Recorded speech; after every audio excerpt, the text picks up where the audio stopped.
My buddy asked me, "Hey, say you speak Chinese?" Right? I say, "Yeah, I do." Okay, so what is that?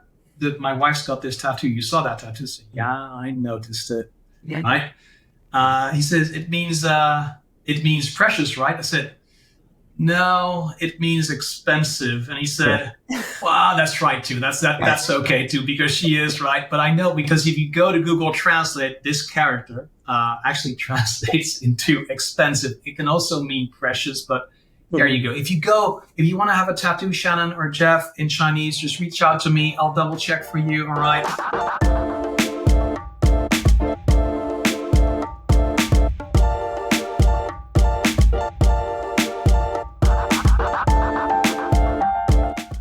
Welcome to Needle Stack, everyone. I'm Jeff Phillips.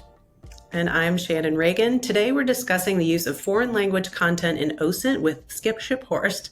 Skip is an OSINT course developer and instructor at iIntelligence, a Swiss-based company providing research, training, and advisory services. Skip specializes in Chinese and Arabic content. Skip, welcome to the show. Thanks so much. It's really fun to be here. I was just listening to a couple of podcasts before. Last one was Ritu Jill and Chris Kemp, and really enjoyable episodes that I listened to today. It's an honor. Thank you.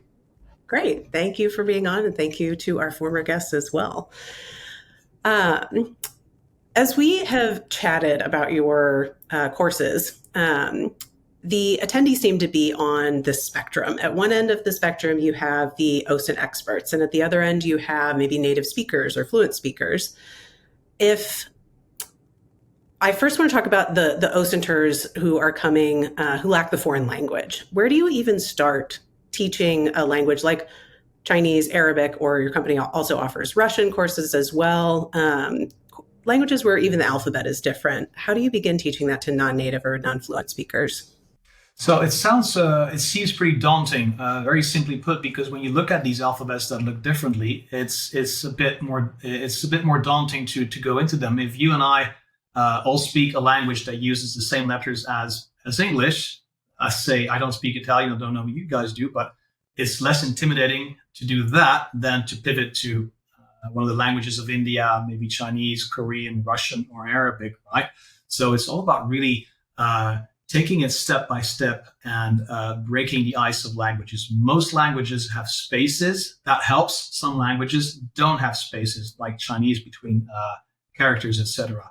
However, Chinese is one of the easiest languages to search in online due to the simplicity of these characters. And now you're thinking they're not simple, Skip. No, they're not simple, but they're quite easy to use in your search matrices when using Google Dorking. So the first day of our courses, we really spend time on breaking the ice and just making people a bit more comfortable with whatever alphabet they're looking at.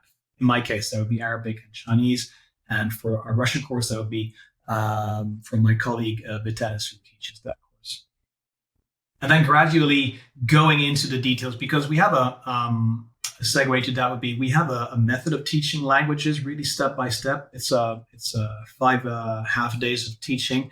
And if you apply our methods to any other language, say Spanish or another language with another alphabet, you will get to those results as well. So it's all about methodology and then going deeper and deeper in the language. That's for the people that don't speak the language. Can we if I step back a little further, Skip, can you, without revealing anybody's missions or jobs, for our audience, what are some of the benefits for someone to be searching in local languages? I mean, there's one, I get if you come across an asset and it's in Russian and I can't read it, but the ability to actually search and find things and using the local language instead of using English in Google or even using English in, a German Google page. Sure.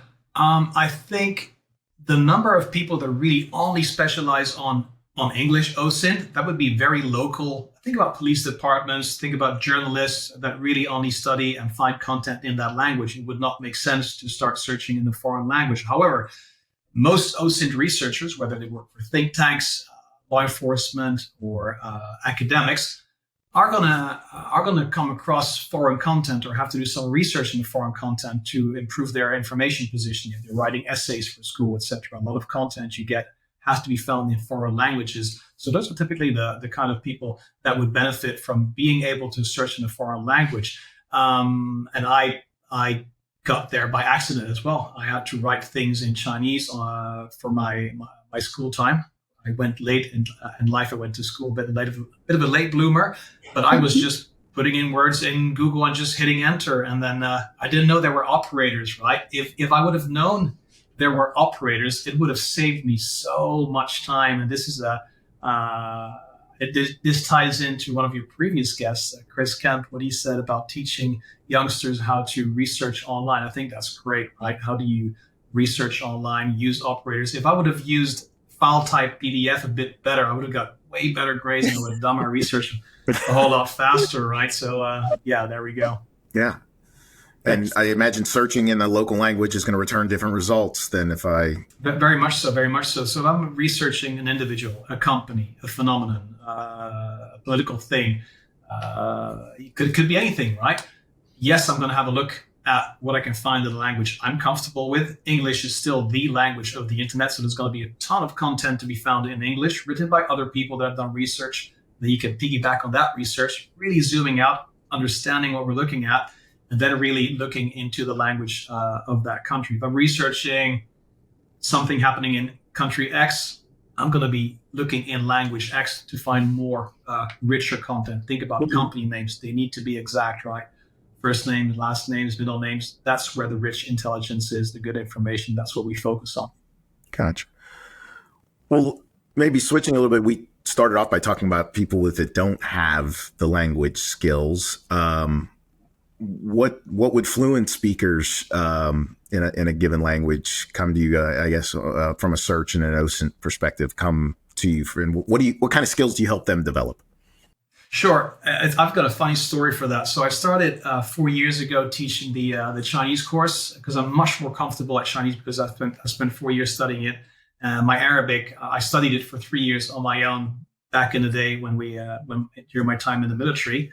But it's really not that good. And I taught the Chinese course for some time, and then my colleague, director of intelligence, says, "Hey, how about you make an Arabic course? You speak some Arabic, right?" I said, "Yeah, well, I'll give it a try." So one slide ends up in 10 slides, ends up in a course, and there you have it. And I was hoping the first people that sign up for my course for Arabic, just please just give me English speaking. That's it. I don't want any people that speak Arabic, right? And then lo and behold, right, the first people that sign up are journalists from the Middle East that are all native speakers of Arabic. And I thought, massive imposter syndrome. What am I going to tell them about their language and how to research online? I have the same thing when I teach Chinese. Sometimes I'll have a native speaker or a near native speaker. Think about Singaporeans, for example, and the same story, right? I'm a bit more confident now because I know I can teach them things. And in many cases, people say, and this is the same for our Russian course, many people say, "Hey, wait a minute, I speak that language, but I didn't know I could search it this way. I didn't know I could use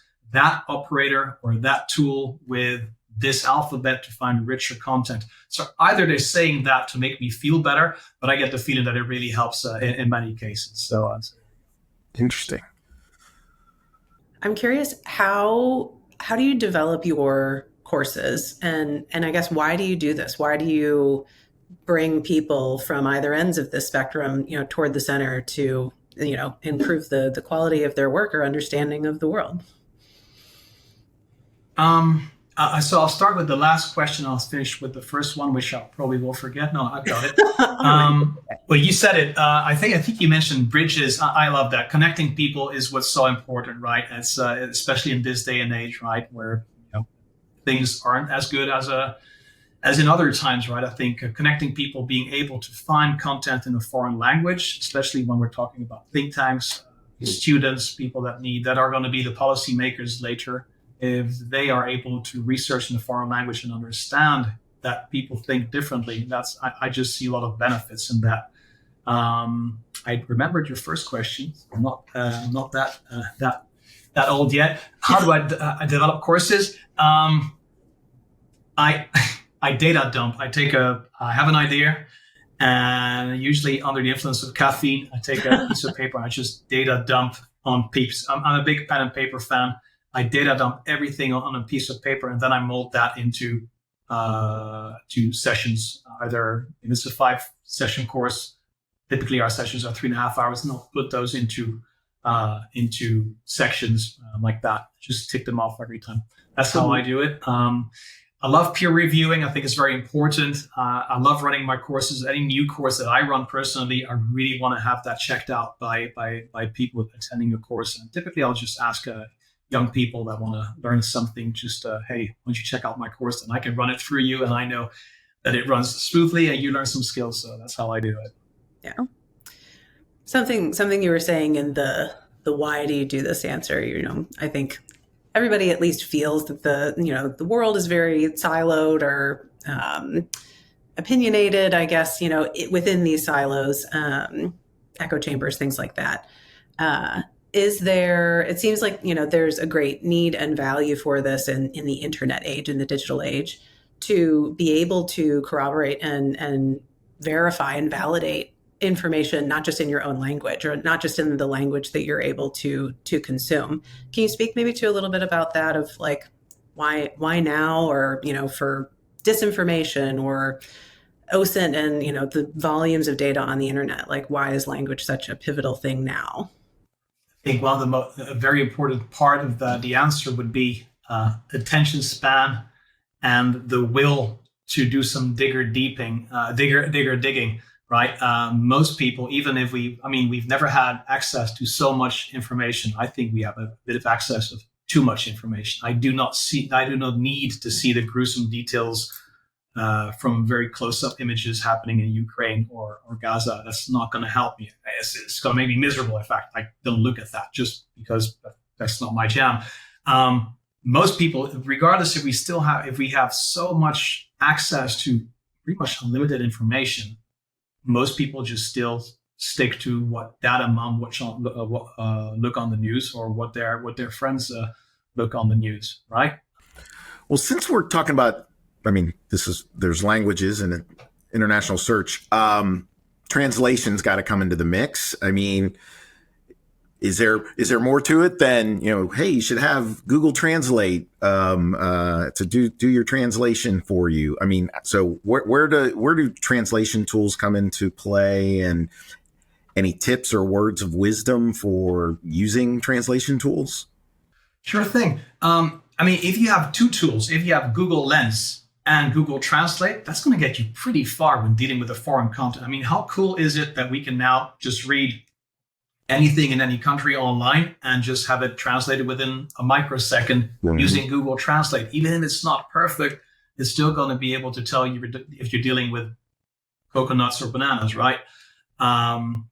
However, because these tools are so good, there's an over-reliance on them. Now, especially when it's more difficult text, like political text analysis, speeches, which often use proverbs. I use tons of these examples sometimes.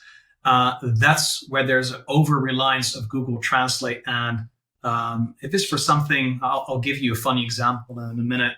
But the people whose job it is to report the news also over-rely on Google Translate just because it's fast. We don't need to be in country, apparently, to do good reporting. We can do that from wherever we are. Right. That's just plain dangerous if you just report the news to people by using Google Translate, especially if you're translating more difficult text than recipes, right? Over reliance on Google Translate. Funny example is a friend of mine, a very good friend of mine. His wife has a Chinese tattoo in the neck, right? As many people do. I think I know where she got that tattoo from. I think it's from Google Translate. Now, my buddy asked me, "Hey, say you speak Chinese?" I say, "Yeah, I do." Okay, so what is that?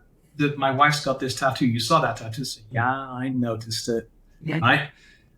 He says it means precious, right? I said, "No, it means expensive." And he said, "Wow, that's right too. That's okay too, because she is right." But I know, because if you go to Google Translate, this character actually translates into expensive. It can also mean precious, but there you go. If you want to have a tattoo, Shannon or Jeff, in Chinese, just reach out to me. I'll double check for you. All right. So coming back to what I always tell as a tip, this is a fun segue, is if you're going to get a tattoo, go to Skip or a tattoo parlor, Yeah. Google Translate, but be critical, right? Check out what other platforms, translation platforms say out there. Reverso, DeepL Translate.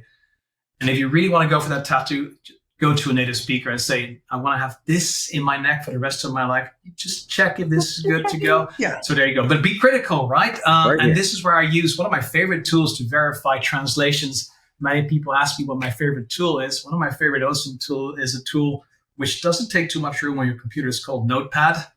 It's on our computers. And what I love with it is everything is nice and straight every time. Every time you put something, you stack something up, you can see it's nice and straight. That means you can quickly see a difference between if you copy paste the word for expensive from Google Translate, you put it in Notepad from DeepL, maybe Baidu Translate or Yandex Translate. If they all check out, if 5, 6, 7 all check out the same, you're pretty safe, right? So there you go. That's a great tip. I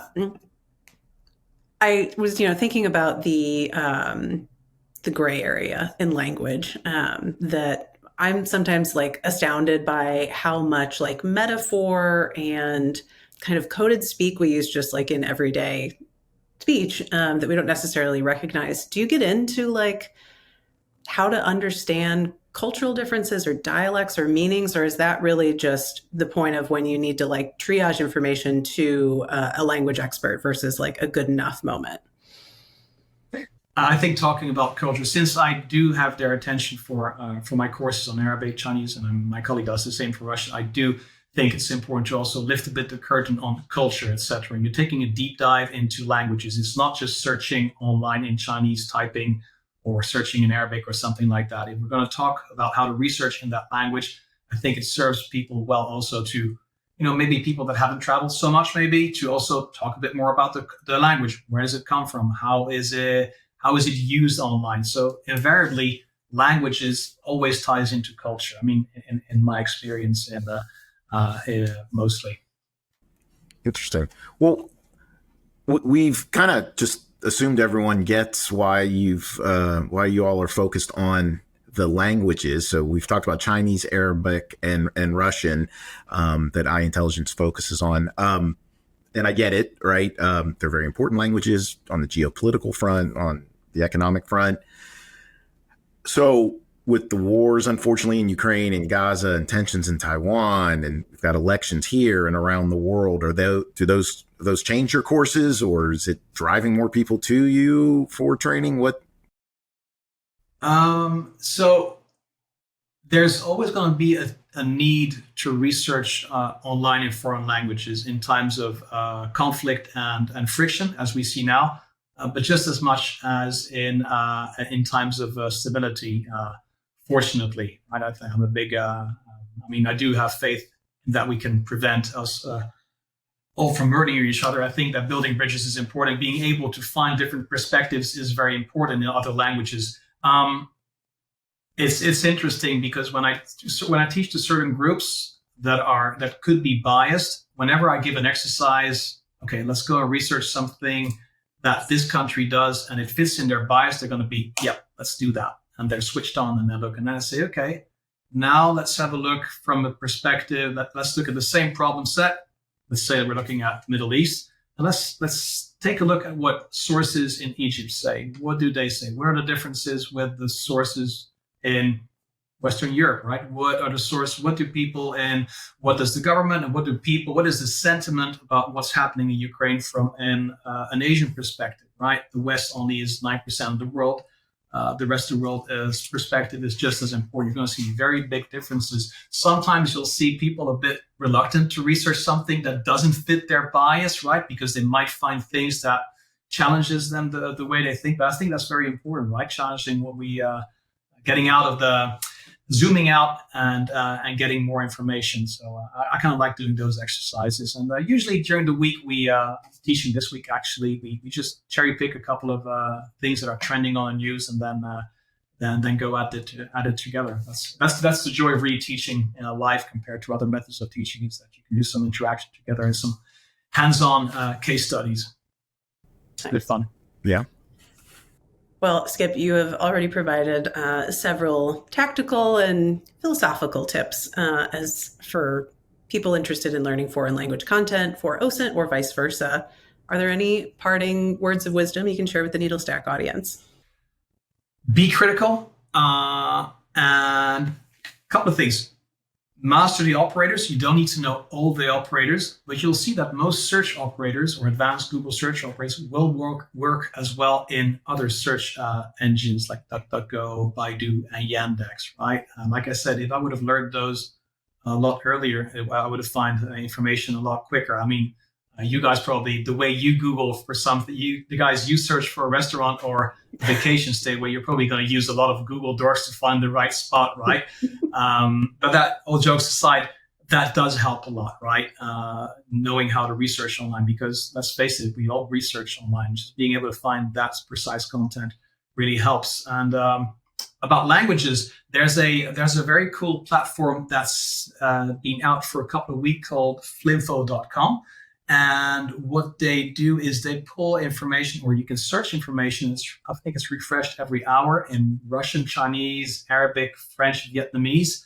And it pulls information from tens of thousands of sources, including social media ones. So that is a really good go-to to get some really up-to-date perspectives about what's happening in a region in a certain language. So I'll save you lots of time. I think it's flimfo.com, FLINFO.com. And they have a free trial, so go and check them out. Okay. Yeah, we'll drop the link in our show notes. Good tip. Yeah, that sounds very interesting. Well, thank you, Skip, for being on the show today. Much appreciated. No, thank both of you so much. Thanks, Sean. Thanks, Jeff. And of course, thanks to our audience. You can view transcripts and other episode info on our website, authenticate.com/needlestack. That's authentic with the number 8.com/needlestack. And be sure to let us know your thoughts on X, formerly Twitter, or Blue Sky @NeedlestackPod, and to like and subscribe wherever you're listening today. We'll see you next time on Needlestack.